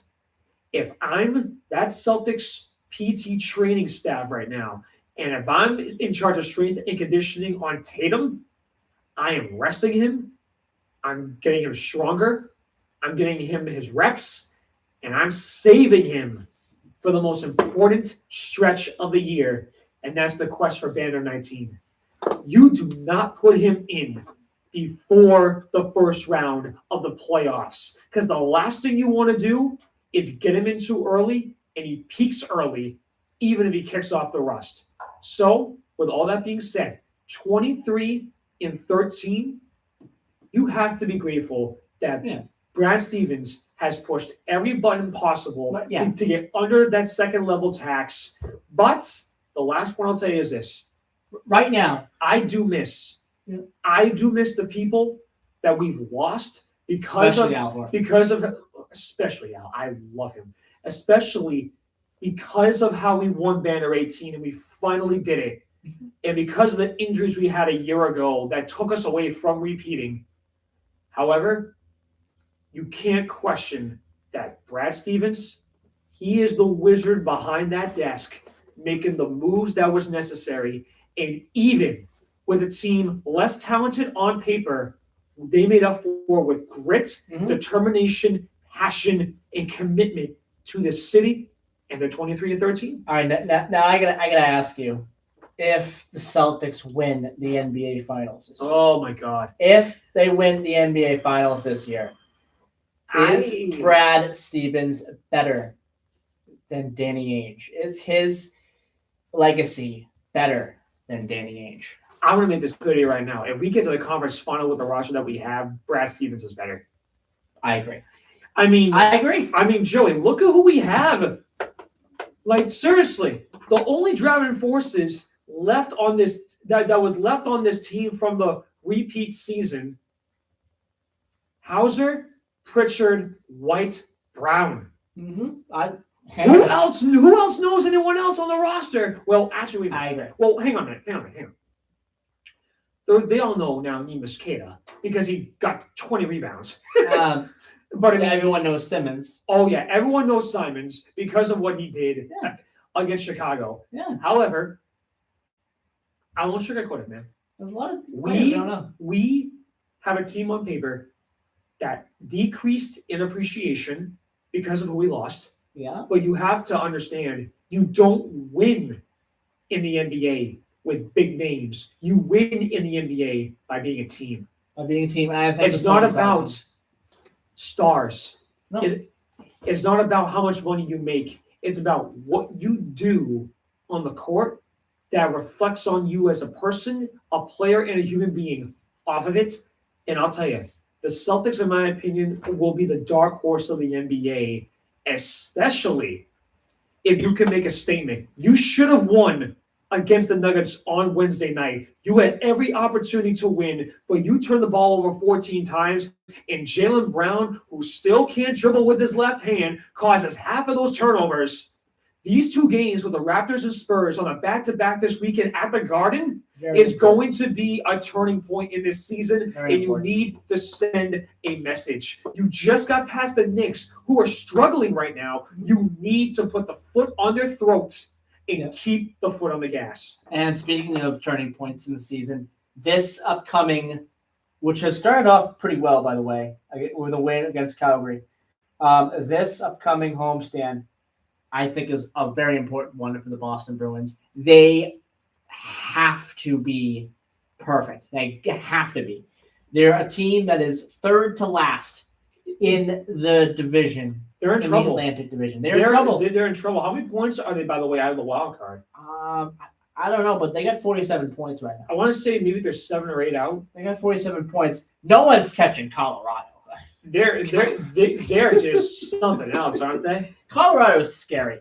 They are. 71 points right now. 32, 4, and 7. How This much team you- is scary. How much you want to bet that they may go after our 22-23 season win total? They're probably going to win the Stanley Cup. How much you want to bet that they get after 80 wins? They might. They actually might. But however, don't start popping the champagne and calling the duck boat on that quick. No, because of course. Because you remember what happened to us that year. Yeah. Best team, the best regular season in NHL history, just to lose in 7 games to the eventually champion 8-seeded Florida Panthers. Anyone's beatable in this league. Yeah, guess who's back on top of the Atlantic? Guess who's back on top of the Atlantic? Our arch rival, Montreal. Dude, I was not. Wow. Dude, I did not think that what's his name? Bobrovsky, Sergioleski of the Panthers. He gave up 4 goals last night. I picked the freaking under for him. I don't know why I picked that. Panthers are a little bit of trouble here. They're in some turmoil, dude. I also didn't think that for a team like Montreal, that's basically all about block shots on defense. How do you score 4 off of him?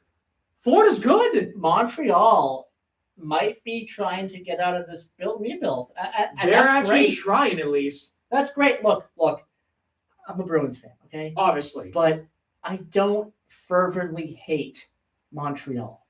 I'm not one of those Well, fans. I mean, like, I'll hate them when they play us. Exactly. I'm not one of those fans that will fervently hate the Montreal Canadiens because I'm a Bruins fan.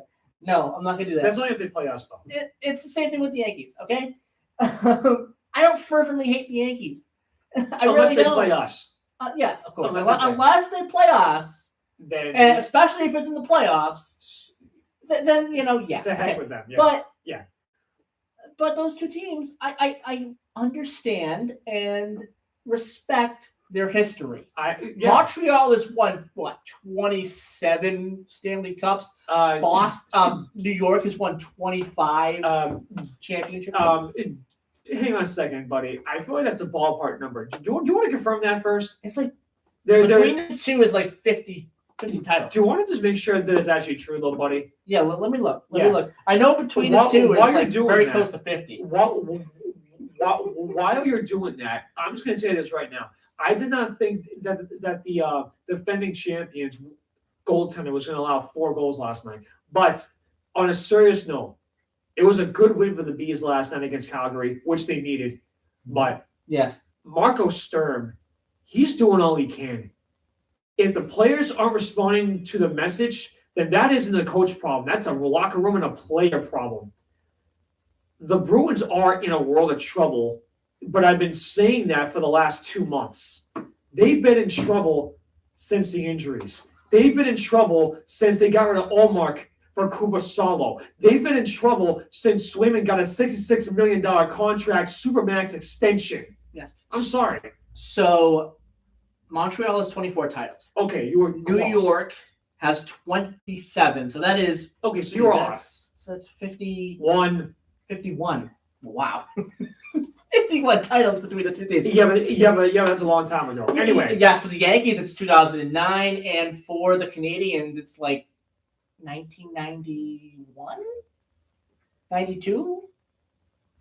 No, somewhere in the early 90s. Yeah. It's been a while. It's been a while since any Canadian team has won the Stanley Cup, by the way.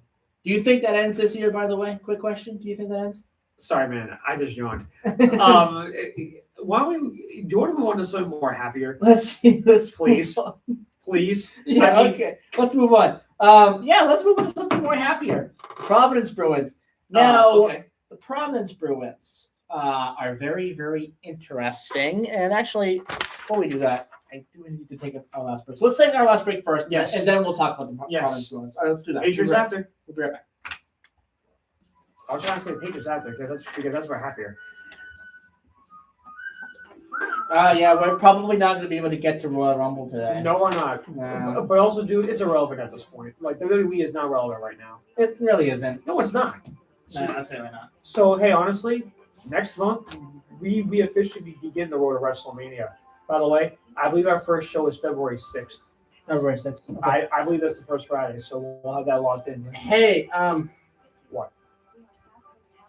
WWE might be losing Some half of DIY. Tommaso Ciampa might be leaving. Actually, no, I think it's confirmed he's leaving. Ciampa is leaving. Yeah. However, I'm more concerned about the fact that we got to win Sunday.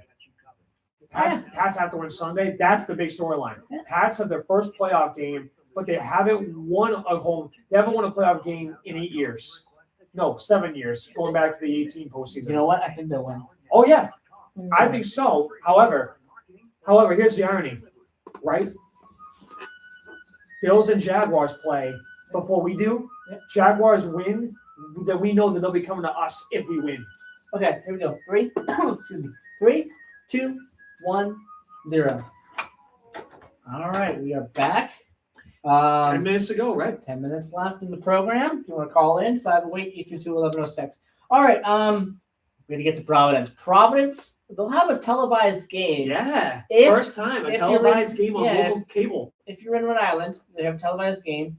And that's going to be interesting. That's going to be an interesting game. Providence, a little bit of update on what they're doing. 23-6-1. Yep. They're doing pretty good. They're actually in a dead tie with Wilkes-Barre right now. Which they're arguably better than when they were around this time a year ago when they were in the bottom four. Yeah, absolutely. Of the division. Problem is, they might go far in the playoffs. They might even make the Calder Cup. They're not beating Grand Rapids. No one's beating Grand Rapids. Let me just make this clear. Before we start thinking about the Calder Cup final, they actually need to win a playoff series, which they haven't done in almost 10 years. So why don't we keep that conversation for April or spring or May time, buddy? But the main takeaway, right? You do agree Grand Rapids is the favorite. Grand Rapids is a monster. However, the main takeaway is that for all you Providence Bruins fans that's had to spend money on a subscription to AHL TV and Flow Hockey, which is complete BS. They're going to be on Fox Providence 3:05 puck drop for all you Providence Bruins fans that want to actually hope to watch them on local TV and on Fox on your and on the Fox app as well. You can also listen you can also Fox Sports app. Fox One, I believe. You could also just listen to it on the radio too. I believe that would be the WPRO. No. Providence Bruins, unfortunately, they don't have a radio broadcast. They would have to be the visiting team. Oh, so you have to I believe they're playing Lehigh Valley, I think. Let me see. Am I inaccurate on that? I will look it up. I might be. Let me look it up. I do know. Meanwhile, hang on. I do know this is retro weekend at the Amp, so they got the 90s throwback jerseys. It's the retro weekend. Yeah, it's cool. Okay. Yes. Man, I wish I was there. So they are taking on Lehigh Valley. Aha! I got it right. So Lehigh Valley Phantoms. So Lehigh Valley. That is what's the ESPN for Pennsylvania? I don't know, but I'm looking up the radio broadcast. The ESPN radio. Okay, well, no worries. So that would be you can just listen to it live on their website, the Lehigh Valley Phantoms website, or their Phantoms 365 app. Yep. And so every game is there. So there you go. But very exciting news there for Providence. However, we have even more. There's more exciting news because I know time's running out here. But it's the Patriots. We got to talk about the Patriots. In just over 48 hours, our Patriots are finally not just back in the postseason, but they are actually somewhat favored to win the AFC somehow. They're actually favored to win the AFC. Especially if Denver gets knocked off early. Well, you know what? It's a distinct possibility. Maybe. However, I've been saying this, and you've been saying this too. Sure. I'm sure. But I don't think Denver is the team to worry about. I think the team to worry about might be Jacksonville. I agree. Jaguars, if you guys can think about the last few years and how much the Jaguars have just struggled as an organization and as a franchise, give Trevor Lawrence so much credit. So many people were ready to call him a first-round bust. He's checked out. He's not ready for this. He's a top 5 MVP candidate beyond a doubt, even though it was probably going to go to Stafford. No, it should be May, which is BS on why it's not May. It's going to be May. Don't worry. I actually have a quick fact for you. Because It'll be May. I actually have a quick fact for you on this because my dad sent me this last night. Drake May is the first quarterback in NFL history to record in a single season more than 4,000 passing yards, over 70% completion percentage, over 400 yards rushing, and over 30 touchdowns in a single season, and to have a higher rating than 112. It'll be May. Then May's tell going to win. I will tell you this right now. I need you guys to keep a close eye on something. You guys know that the lowest remaining seed will go to Mile High. Yes. The highest remaining seed will face us if we make it out of the wild card round against the Chargers on Sunday night. Yes. Keep an eye to Bills versus Jaguars. Because if the Jaguars win, that means we know that if we beat the Chargers, that means that they're coming to us next Sunday. So just be on the lookout for that. But I have to know. Who? Actually, you know what? No, I don't have to know anything about that because the Broncos are off and I'm stupid. Texans, Steelers, that's Monday night on ESPN. If Steelers will win that.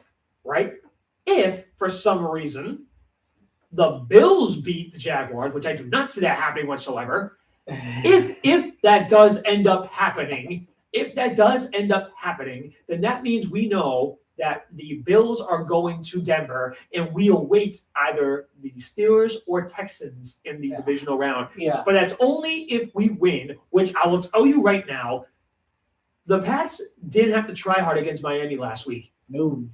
Drake May was still solid, but that 1-2 punch of Ramondre Stevenson and Travion Henderson, Stevenson, who's been bothered with a toe injury for 6 of the final 9 games of this season. I'm telling you right now, that 1-2 punch, we have been waiting for them to finally get something together since the preseason in August, might be the reason for why we may go far. I am hoping for Travion's debut in the postseason along with Drake May. It's our time. All right, so we'll do a quick little breakdown Sorry, of the NFC. Dude, I'm excited, bro. This is the first home game in years, man. We're going to do a little bit of a breakdown of the NFC. Yeah. Patriots have faced the number 1 seed in the NFC before, in the Super Bowl. That was Super Bowl, was it 40? 49? 49? Seahawks. Okay, it was the Seahawks.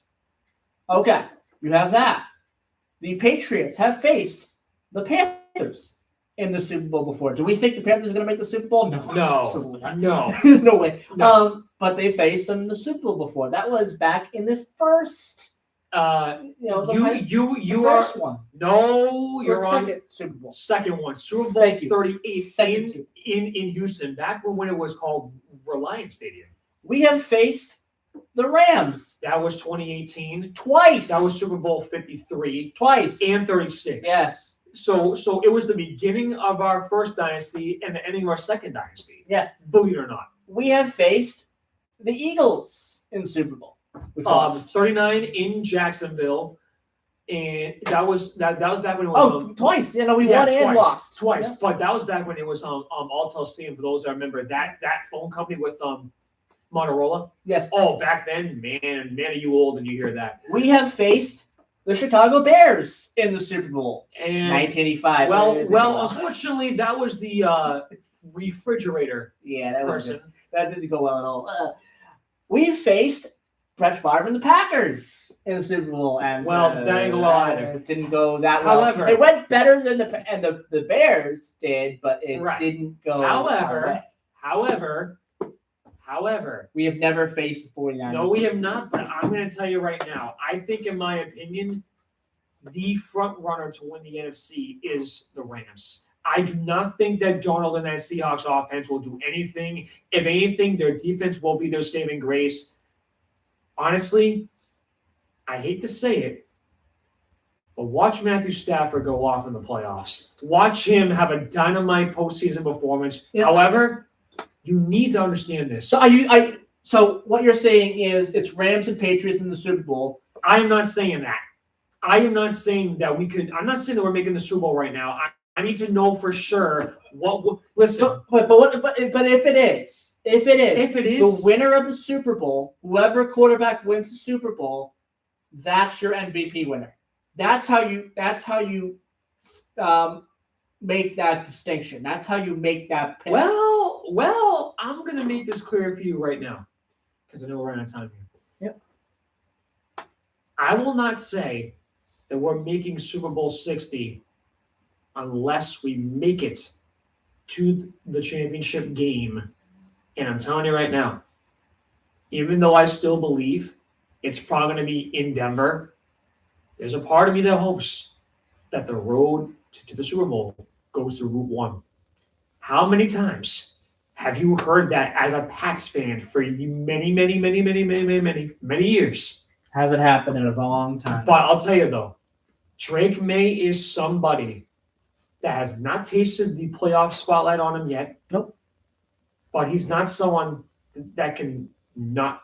Sorry, he's not somebody that can't handle pressure. Yeah, Drake May he is will going under to pressure. be fine. But I'm telling you right now, all those Patriot fans that are scared because of how easy their schedule was, you have to understand right now that Drake May has been built for moments like this in his second year. He is ready. And the people that we have on our roster right now that is clicking at the right time, let me tell you right now, just because of the schedule, 14 wins is not a fluke. 14 wins is not something that you should ignore. As of right now, I'm calling the 25 Patriots, they're having a storybook season because this is not something many people thought of, Joey, at the beginning of the year at all. No.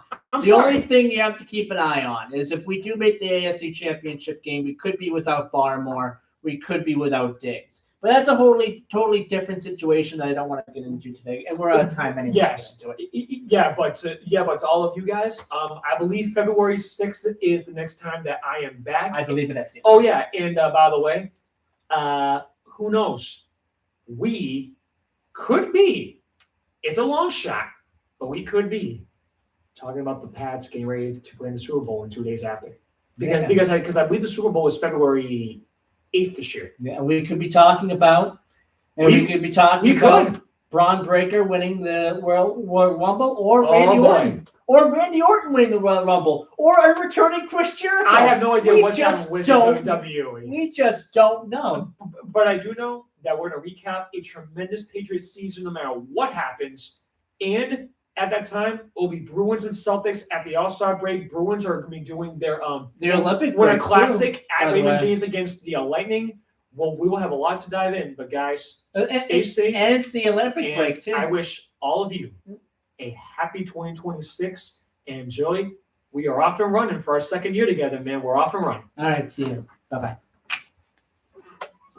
That's a wrap, Jack. That's a wrap. As I talked a lot. Oops. Right, That was probably one of our better shows. That was a good show. That was a great show. Okay, I'm going to just make sure we're good over here. Is that good? That's good. Hey, so listen, brother. Yes, that's good. Reach out to me after the Pats play. Yeah, absolutely. I will. I will. I just have to be on a rush because my mom and I have appointments. Oh, okay, yeah, no problem. But hey, listen. No question in my mind. We are not losing on Sunday. No. We are not.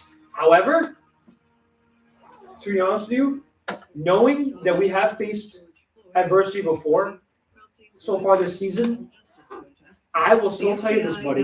I believe that, like, in my opinion, I would love. I don't know if I would really love it, but Honestly, I don't want the easiest road to the Super Bowl if we get there. No. I want Jacksonville. You know what I mean? I want Drake May to have to go through as high adversity as possible. Yeah. Because I'll make it even more sweeter. I want Denver, man. I want Denver. You win Jacksonville and you win Denver on the road.